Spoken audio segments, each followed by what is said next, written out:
Assalamualaikum warahmatullahi wabarakatuh.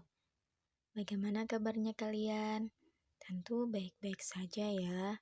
Semoga kita selalu dalam lindungan Allah Subhanahu wa taala dan selalu diberikan kesehatan. Amin. Sebelum kita memulai pembelajaran pada hari ini, marilah kita berdoa bersama. Semoga apa yang kita pelajari bisa bermanfaat bagi kita semua dan pelajaran pada pagi hari ini bisa berjalan dengan lancar. Amin ya rabbal alamin. Berdoa mulai. Bismillahirrahmanirrahim. Raditu billahi robba wa bil islami dina wa bi muhammadin nabiyyan wa rasula. Rabbi zidna ilma warzuqna fahma. Amin ya rabbal alamin. Berdoa selesai. Nah, untuk pada pagi hari ini kita masuk bab ke-6 kelas 7, yaitu bertemakan dengan ilmu pengetahuan semua akan jadi lebih mudah. Di sini kita akan bahas materi poin C ya, yaitu mari membaca Al-Qur'an.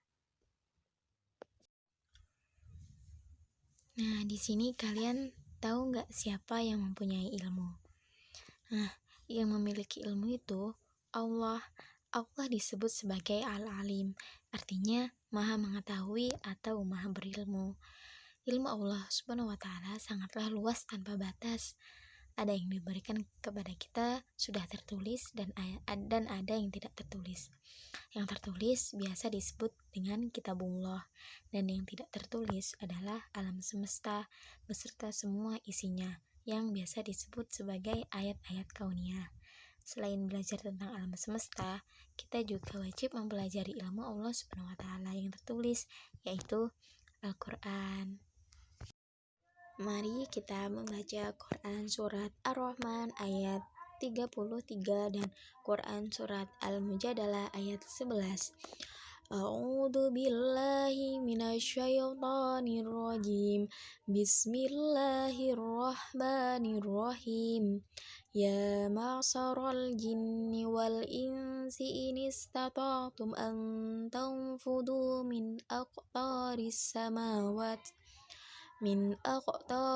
samawati wal ardi fanfudu la tanfuduna illa bisultan. Shadaqallahul adzim. Kemudian Quran surat Al-Mujadalah ayat 11. A'udzu billahi minasyaitonir rajim. Bismillahirrahmanirrahim. Ya ayyuhalladzina amanu idza qila lakum tafassahu fil majalisi fafsahu yafsahillahu lakum. Wa idza qila suzu fansuzu yarfa'illahu alladhina amanu minkum walladhina utul ilma darajah wallahu bima ta'maluna khabir. Shadaqallahul adzim. Dan setelah kita membaca Al-Qur'an, mari kita menerapkan ilmu tajwid tentang Al-Syamsiyah dan Al-Qamariyah. Nah, hukum bacaan al dibagi menjadi dua macam, yaitu yang pertama ada al-syamsiyah yang biasa disebut dengan idgham syamsiyah dan al-qamariyah yang biasa disebut dengan idhar qamariyah. Nah, bacaan al-syamsiyah yaitu suatu lafaz yang mengandung bacaan al apabila terdapat al diikuti salah satu dari 14 huruf. Nah, apa saja huruf tersebut? Ada ta, sa, dal, da, ro, za, sa, shin, shod, do, to, do, lam, dan nun. Perhatikan contoh-contoh berikut. Nah, seperti huruf al diikuti dengan huruf nun, maka jadinya kul a'udzu birabbin nas. Anas, huruf al diikuti dengan nun. Nah, yang kedua adalah huruf al diikuti dengan huruf ta. Nah, maka jadinya adalah alhaqumut takasur. At-takasur yaitu huruf al diikuti dengan huruf ta.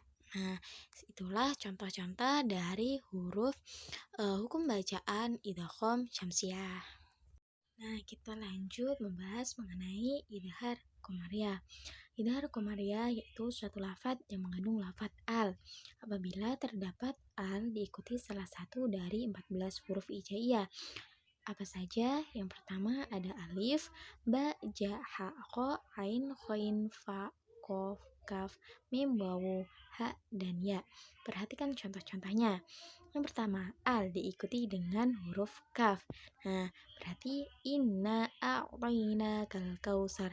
Al kausar yaitu huruf al diikuti dengan kaf. Nah, yang kedua huruf al diikuti dengan mim. Narullahil muqadah. Huruf al diikuti dengan mim. Nah, itulah contoh-contoh dari idhar qamariyah. Nah, selanjutnya kita akan mengartikan Quran Surat Ar-Rahman ayat 33. Nah, di sini pertama ada kata ya ma'saro. Ya ma'saro yang berarti wahai golongan al-jinni wal insi, jin dan manusia. Ini statoktum yaitu jika kalian sanggup antang fuduh untuk menembus min aktori dari sebagian penjuru dan as-samawati wal ard itu langit dan bumi. Fangfu itu tembuslah, la tangfudu kalian tidak akan menembusnya. Illa bisultan kecuali dengan kekuasaan Allah Subhanahu wa taala. Nah, dan arti dari keseluruhannya yaitu wahai golongan jin dan manusia, jika kamu sanggup menembus atau melintasi penjuru langit dan bumi, maka tembuslah. Kamu tidak akan mampu menembusnya kecuali dengan kekuatan dari Allah. Nah, mereka semua makhluk Allah tidak akan pernah bisa menembus penjuru langit dan bumi tanpa seizin dari Allah. Nah, jadi seperti itu arti dari Quran Surat Ar-Rahman ayat 33. Selanjutnya kita akan mengartikan Quran Surat Al-Mujadalah ayat 11. Nah, di sini ada beberapa kalimat. Yang pertama, ya ayyuhalladzina, wahai orang-orang yang amanu maka beriman, idza qila lakum apabila dikatakan kepada kalian, tafassahu berlapang-lapanglah kalian, fil majalisi di dalam majelis. Fafsahu maka berlapang-lapanglah, angsuzu berdirilah kalian, fangsuzu maka berdirilah, yarfa'illahu Allah Subhanahu wa taala mengangkat, minkum di antara kalian, utul ilma orang yang berilmu, darajatin beberapa derajat, bima ta'maluna dengan apa yang kamu kerjakan, khobirun Allah Subhanahu wa taala maha teliti. Dan terjemahannya itu, wahai orang-orang yang beriman, apabila dikatakan kepadamu, berilah kelapangan di dalam suatu majelis-majelis, maka lapangkanlah, niscaya Allah akan memberi kelapangan untukmu. Dan apabila dikatakan, berdirilah kamu, maka berdirilah, niscaya akan mengangkat derajat orang-orang yang beriman di antaramu dan orang-orang yang diberi ilmu beberapa derajat. Dan Allah maha teliti apa yang kamu kerjakan. Jadi maksud dari Quran Surat Al-Mujadalah ayat 11 ini adalah kita orang yang mencari ilmu. Siapa orang yang mencari ilmu, sungguh-sungguh mencari ilmu, maka akan diangkat derajatnya, akan dimuliakan orangnya. Jadi seperti itu. Dan mungkin itu yang bisa dapat saya sampaikan, kurang lebihnya mohon maaf yang sebesar-besarnya. Semoga apa yang kita pelajari pada pagi hari ini bisa bermanfaat bagi kita semua. Sebelum mengakhiri pelajaran, marilah kita berdoa. Doa mulai. Bismillahirrahmanirrahim. Subhanakallahumma wa bihamdika asyhadu an la ilaha illa anta astaghfiruka wa atubu ilaik. Walhamdulillahi rabbil alamin. Sekian dari saya. Wassalamualaikum warahmatullahi wabarakatuh.